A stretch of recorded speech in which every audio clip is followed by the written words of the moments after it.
The world is going to have a new monetary system in this decade that we're in. We're going to experience this huge deflationary crash around the world, and people will just lose confidence in currency. And what do they always go back to throughout history? Time after time, for the last 5,000 years actually, they always go back to gold and silver. We are entering a period of financial crisis that is the greatest the world has ever known. The wealth transfer that will take place during this decade is the greatest wealth transfer in history. Wealth is never destroyed, it is merely transferred, and that means that on the opposite side of every crisis there is an opportunity. The great news is that all you have to do to turn this crisis into your great opportunity is to educate yourself. I believe that the best investment that you can make in your lifetime is your own education. Education on the history of money, education on finance, education on how the global economy works, education on how all of these guys, the central bankers, the stock market, how they can cheat you, how they can scam you. If you learn what is going on and how the financial world works, you can put yourself on the correct side of this wealth transfer. Winston Churchill once said that the further you look into the past, the further that you can see into the future. This program is all about creating your own crystal ball, being able to gaze into the future, being able to change this crisis, the greatest crisis in the history of mankind, into your great opportunity.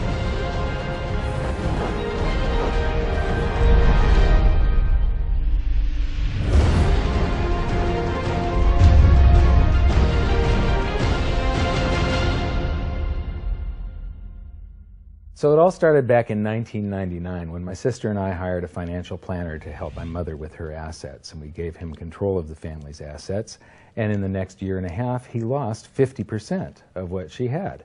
You know, he would come to us every 6 months, we'd have a meeting, and he'd have this smile on his face, just ear-to-ear smile, going, "We did really well. The S&P lost 24% and you only lost 18." And so I fired him and I moved all of her assets to cash, and I dove into studying the financial markets, which led me into studying the economy. And when you start reading about the global economy, the people that are concerned with trade deficits and budget deficits, it's the hard money advocates, the gold community. And once I started reading them, they also write about monetary history, and then I really fell in love. Because monetary history just repeats and repeats over and over again, echoing all the way back to the beginnings of civilization.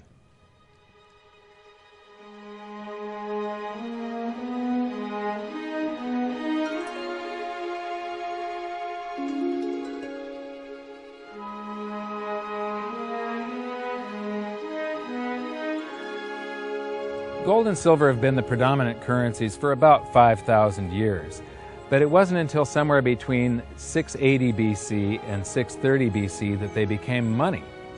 That's when they were minted into coins of equal weights somewhere in Lydia, where each coin was the same size and had the same weight. This made them interchangeable. It's called fungible.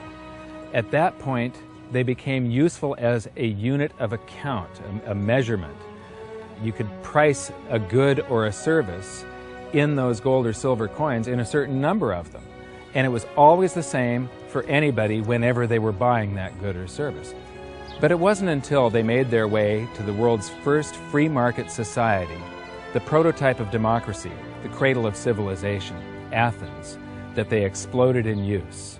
Suddenly, money found its natural home, the free markets. Athens was the first society to have a working tax system and free markets. This enabled them to rise to the pinnacle of civilization. Their prosperity allowed them to create great works of art and achieve a level of architecture and engineering that the world had not yet seen. Here we are 2,500 years later, and people are still in awe of their achievements. It was truly a fantastic period in human history, and the Athens star shone brightly for many years. So this begs the question, what went wrong? How did such a great and powerful civilization fall? The answer lies in the same pattern that we see throughout history: too much greed and too much war. It was when the Athenians got involved in the Peloponnesian Wars, a war with Sparta, that their monetary problems began. First, they lost access to their gold and silver mines. They were also paying armies that were on foot, and they were miles and miles away from Athens. So as they pay their armies to buy goods and services from the local populations, a deflation occurs in Athens because they're sending all of their coinage out of the city. Then they started debasing their coinage to pay for the war. If you take in 1,000 coins in taxes, and then you melt those down, those gold coins, and you mix 50% copper into your gold, now you can mint 2,000 coins. So if you take in only 1,000 coins, but you spend 2,000 coins, what is that called? That is deficit spending. Athens began to do that during this war with Sparta. They also had these great public works, which were very expensive, and they finished the Temple of Athena Nike during the truce in the middle. There was a 6-year truce in the middle of this 27-year war. So they didn't stop their great public works and allow their market economy to heal from the expense of this war. As they debased their coinage, people would take the new debased coins at face value at first, until there were a whole bunch of those.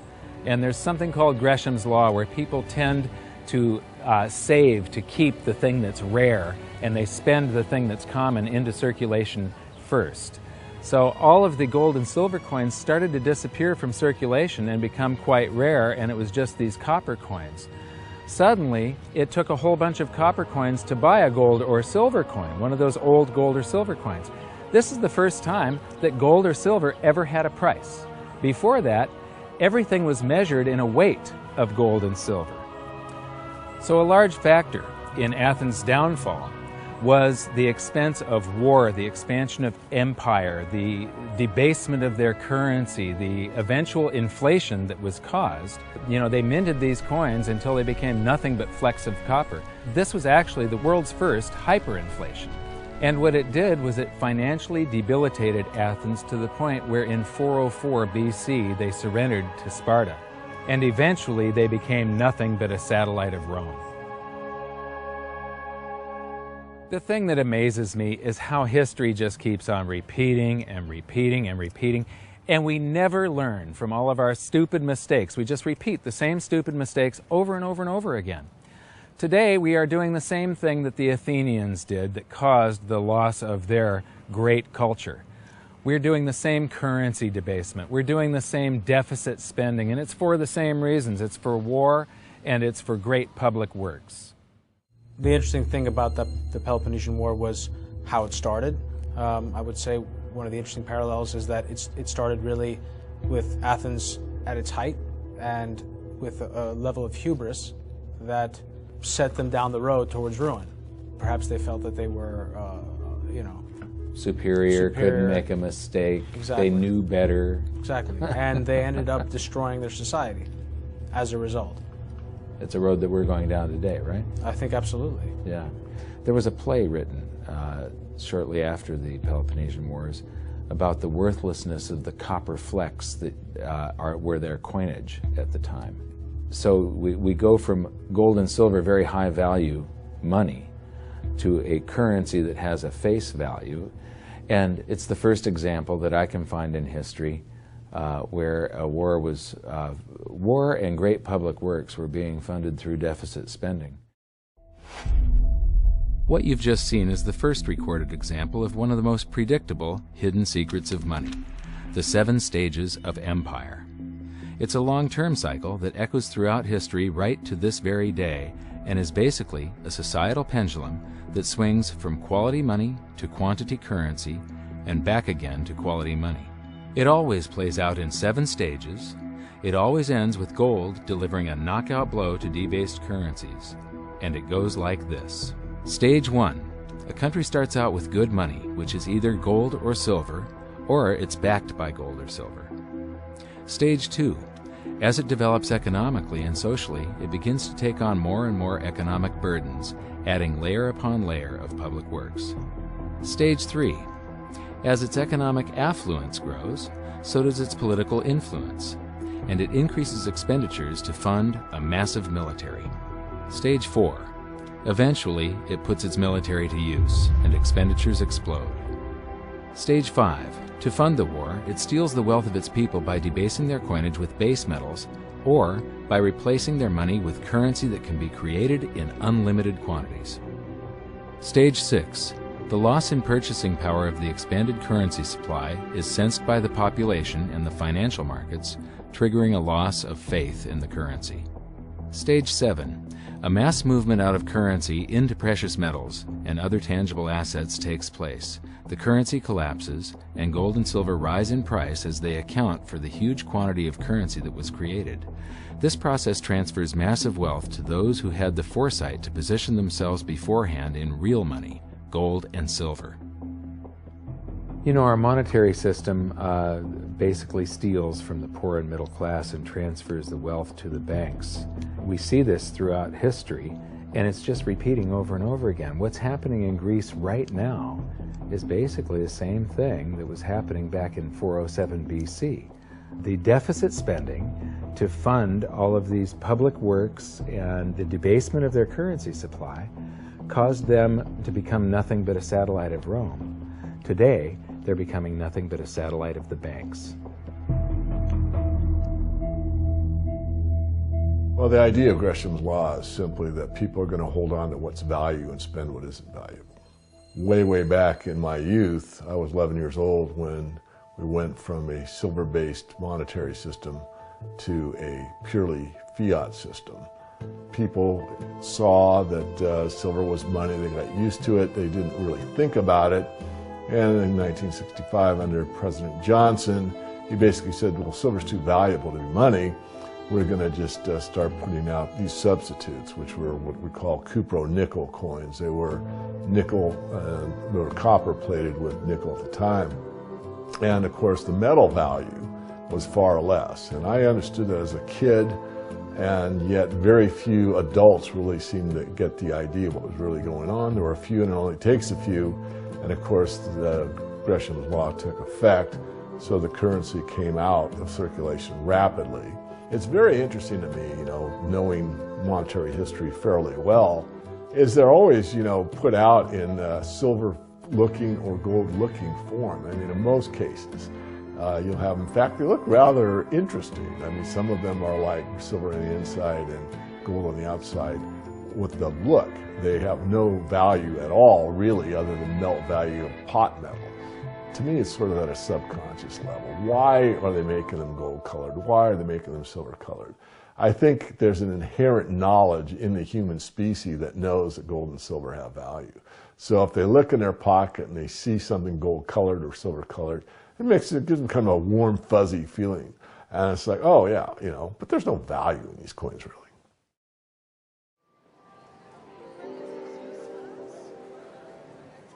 The next question is, how does this affect you? My next stop was in London, where I'd been asked to give a presentation to a group of businessmen. They wanted to understand the reason that gold had surged recently, and I explained to them that to understand gold, you have to understand monetary history. Once you see where we've come from, you can get a much clearer understanding of how the 7 stages of empire are playing out right now. We weren't allowed to show their faces, but we were allowed to film my presentation. So here it is, the last 140 years of monetary history condensed into just 10 minutes. Keep the 7 stages of empire in mind, and as you watch this, see if you can recognize the signs. Everybody thinks the US dollar is still as good as gold, and it hasn't been since 1971. This is the world monetary systems. From 1873, when Germany went on the classical gold standard, where each unit of currency is backed up by an equivalent amount of gold in the treasury. In the United States, $20 bill, $20 gold piece in the vaults. Go into any bank, slap down your currency, which was a receipt for money, a claim check on money, ask for your money, gold and silver, and they would give it to you. So this shows this is currency, this is money. Otherwise, there was no reason for any government to store gold in their vaults and then print this currency that was backed by gold. This is what gives confidence in that, and it gives governments the ability to start this scam in the first place, where they print these receipts for gold, and then they can print more of them than gold that exists. And that happened when we got to World War I, and all the combatants stopped redemption rights. You could no longer go in the bank and trade your pounds, lira, marks, francs, no longer redeemable in gold, and they lit up the printing presses and started printing like crazy. Then between the wars, they went on something called the gold exchange standard, where currencies would be backed partially by gold. So in the United States, under the Federal Reserve Act of 1913, the Federal Reserve was allowed to put $50 worth of claim checks on gold, currency in circulation, backed up by only $20 worth of gold. So it was a 40% reserve ratio. For every $20 gold piece in the vault, they could put $50 in circulation. We're the dollars of the nation on parade. We're the biggest batch of dollars ever made. Oh, we used to march by millions, but now we march by billions, and maybe we'll be trillions for your dead. We're the dollars. Then we get to 1944. Now, during both wars, Europe paid the U.S. with gold. During World War I, the U.S. didn't get into the war until the very end of it. We didn't really have troops on the ground here in any quantity until the last 6 months of the war. So for the first 4 years or so, we're selling you you take all of your young men off of the farms and turn them into soldiers. You take your factories that make toasters and they start making machine guns. Your factories that made cars are now building tanks. And so you turn your economy toward war, and all of your consumer goods and your grains had to be imported from the United States, and you paid us with gold. Then in World War II, Hitler starts saber rattling in 1936, annexes Austria in 1938, invades Poland in 1939. Pearl Harbor wasn't until the end of 1941. We didn't have troops on the ground until, I believe, August of 1942. So again, there's like 6 years where you're paying us with your gold and we're selling you stuff. This is where Americans have this myth that war is good for the economy. War is good for the economy if you're not in it and you're selling them the tools of the trade. Yes, America's national income gets bigger and bigger. In 1943, it was $142 billion. That was double the 1939 figure, triple the figure for 1933. But by the end of World War II, the U.S. had 2/3 of all the world's monetary gold, the central bank gold, and the rest of the world had to share the other third, and Europe had none. So the world monetary system was no longer going to work. It would collapse. But we had made all these loans of dollars to Europe, so Europe was flooded with dollars. And so representatives from around the world met at Bretton Woods, New Hampshire in 1944. They came up with a new world monetary system called the Bretton Woods system, where every currency on the planet, with the exception of just a few, they would be backed by the U.S. dollar, and the U.S. dollar would then be backed by gold at $35 per ounce. This gave confidence to all currencies. So this gave the world stability, and it pegged all the world's currencies to each other through the dollar to gold. So there was no such thing as the Forex. Currencies didn't float. The exchange rates were fixed year after year, and this helped to make world trade boom. Then the dollar standard starts because we kept on printing dollars. Under the Bretton Woods system, there was no reserve ratio established where the U.S. actually had to have a certain amount of gold for how many dollars we created. So we had done a bunch of deficit spending for Korea, for Vietnam, for Johnson's Great Society, and expanded the currency supply, the amount of paper dollars in circulation, and exported them all over the world. And then in the 60s, Charles de Gaulle, president of France, realizes that we don't have the gold to back up the dollars. Le fait que beaucoup d'États acceptent par principe des dollars au même titre que de l'or entraîne les Américains à s'endetter, et à s'endetter gratuitement vis-à-vis de l'étranger, car ce qu'ils lui doivent, ils le lui payent avec des dollars qu'il ne tient qu'à eux d'émettre. Nous estimons nécessaire que les échanges internationaux soient établis comme c'était le cas avant les grands malheurs du monde, sur une base monétaire indiscutable et qui ne porte la marque d'aucun pays en particulier. Quelle base?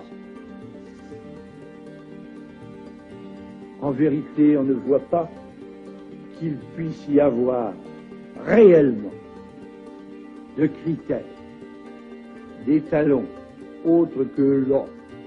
And he starts asking, France asks for their gold and trades in the dollars. And at that point, other countries saw this and start jumping on board. And the U.S. lost 50% of its gold from 1959 to 1971. But we still had, in 71, about 12 times more dollars that we had created than there was gold. And this run on the bank, basically, the U.S. now being the bank, this is a giant worldwide bank run, because the U.S. for the second time had committed a fraud and created more receipts for gold than there was gold. It's that simple. And then finally the markets sort of sensed this, and Nixon was forced to take us off the gold standard, because if he had paid out gold until it got to zero, once we couldn't pay on some of those dollars, the entire worldwide monetary system would have collapsed.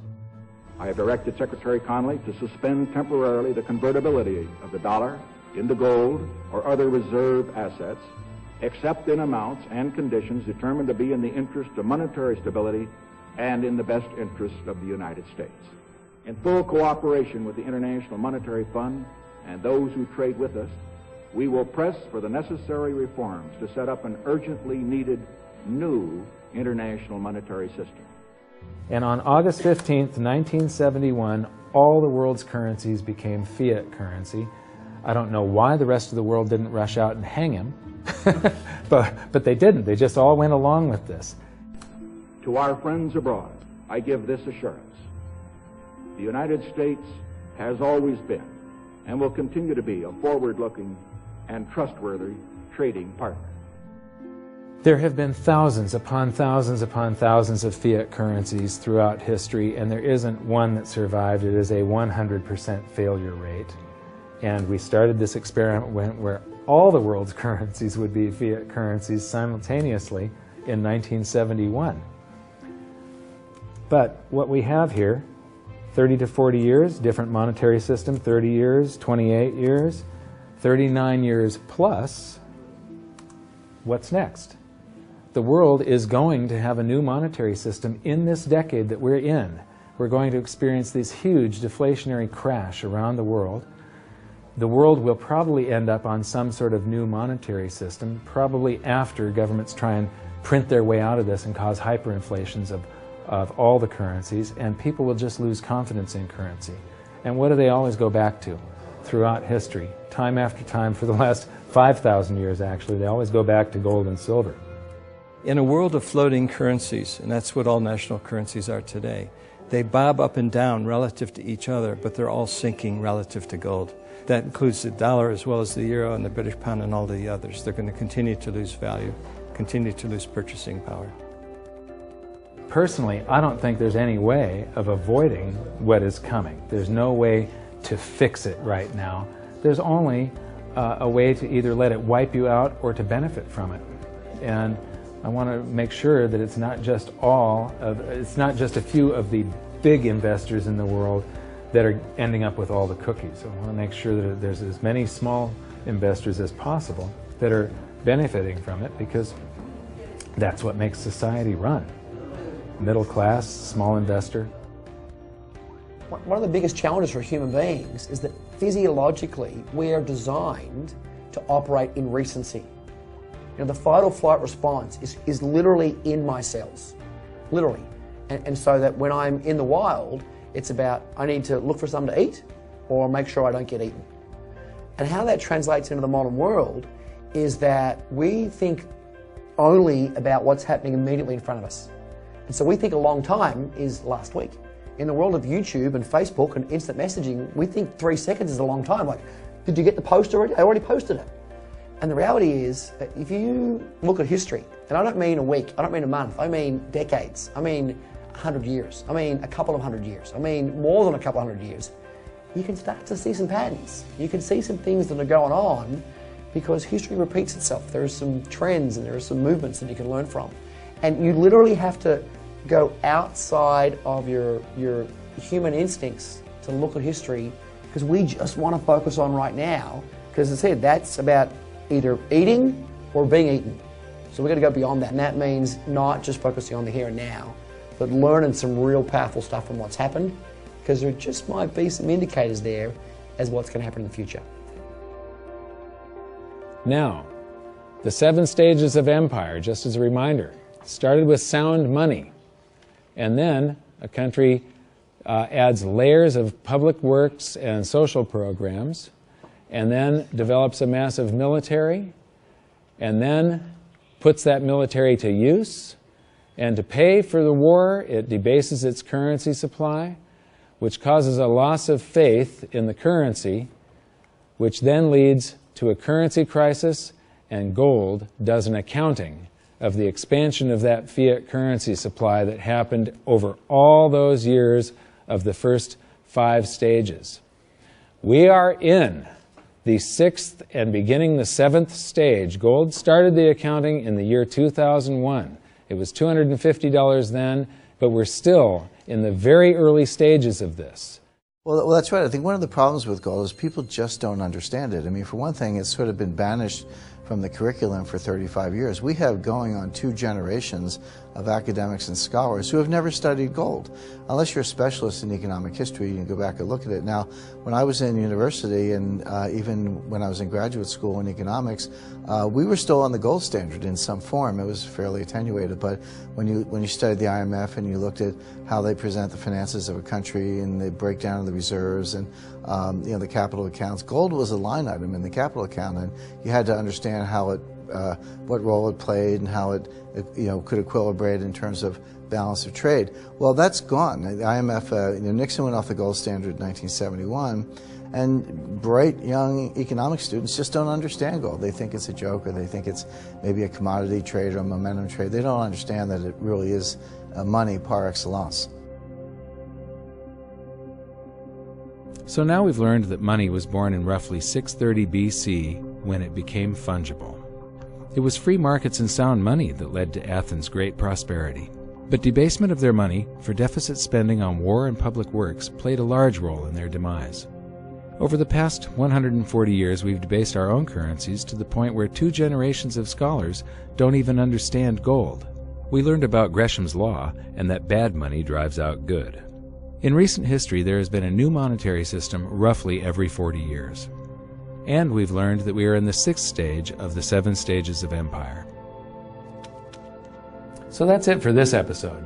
Join us next time when we learn more about the chaotic state of the US dollar standard and how it's going to affect you no matter where you live on the planet. When I wrote my book, I said that we're coming into an era that is going to be the greatest wealth transfer in the history of mankind. Therefore, it's the greatest opportunity in the history of mankind. I've made it my mission to help as many people as possible get through this crisis and to come out on the best side of the wealth transfer. I've just finished filming an exclusive presentation titled How the 7th Stage Will Unfold, where I detail what I'm doing personally to prepare for a range of scenarios. It's available at hiddensecretsofmoney.com as part of your free information toolkit. So my challenge to you for this episode is to try and find a single example in all of monetary history of a crisis that was brought on by too much deficit spending, too much debt, and too much currency debasement being solved by more deficit spending, more debt, and more currency debasement. Until then, good luck, and I'll see you at the bonus presentation at hiddensecretsofmoney.com. Thanks. You bet. There is no other side. You're either silver and gold or you're doomed. That's exactly the way the world is always working. That's the way it's working right now. Turn on the television, watch with the price of gold. Look at the dollar going down. Gold's going up, silver's going up. That's exactly the way it's always worked, and it's always worked that way, and it's working that way now. And why is anyone surprised? Why is it? Well, I'm surprised it's always worked like that. For the past 5,000 years. That's right, 5,000 years in a row, it's worked exactly that way. It's happening that way now. And ooh, wait a minute here. Weird. Beyond weird.